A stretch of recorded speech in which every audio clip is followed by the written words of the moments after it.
May punto po ang mga kababayan natin, ang maraming netizens.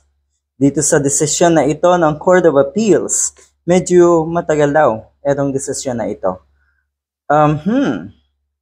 Bagong balita to ha. The Court of Appeals has ordered the freezing of Apollo Quiboloy's bank accounts and properties, including real properties and vehicles.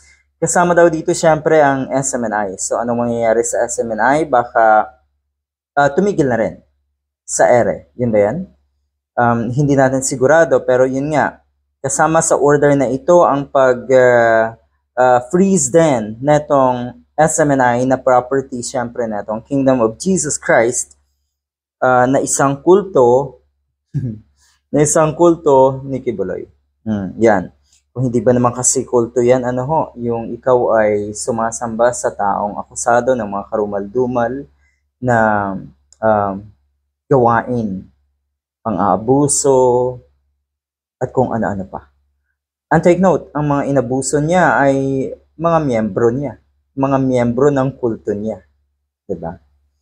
Alright, sabi ng mga netizens, ulitin natin, napakaganda na itong freeze order na ito ng gobyerno. At sana nga, ito na ang paraan para makripple na itong si Kibolok ang tawag ng mga netizens, na self-appointed son of God, para matigil na rin siyempre ang kanyang mga criminal activities.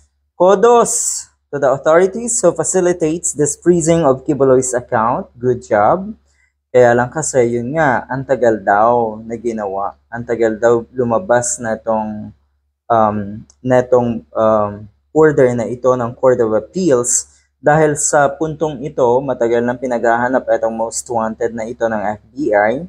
At ito pong mapang-abusong pastor ko, no? Matagal nang pinaghahanap, medyo matagal-tagal nang nagtatago.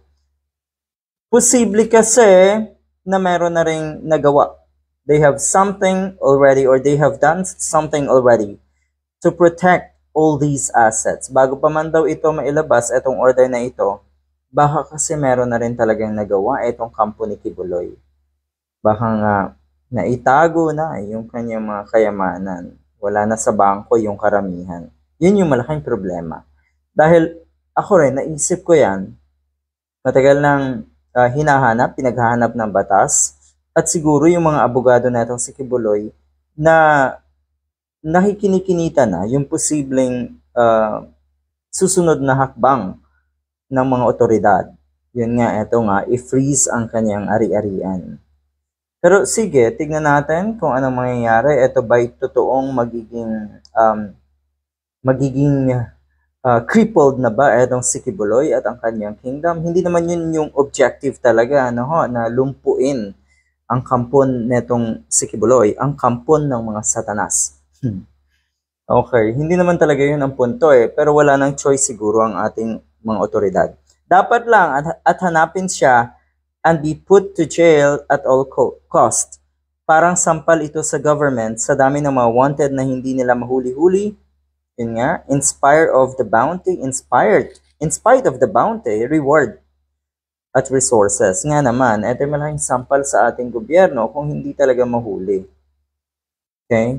Dapat yung mga vault niya sa Davao should confiscate. Marami daw vault na pinaglalagyan ng pera itong si Quiboloy. So yun nga ang kinatatakutan ng kampo ni Quiboloy. Kalimitan, sinasabi nila na hindi nyo pwedeng i-take over, sabi daw, hindi daw pwedeng i-take over ng PNP ang mga pag-aari. Yun daw ang layunin ng PNP, kaya aaligid-aligid sa mga pag-aari, sa mga compounds na itong si Quiboloy. Good luck!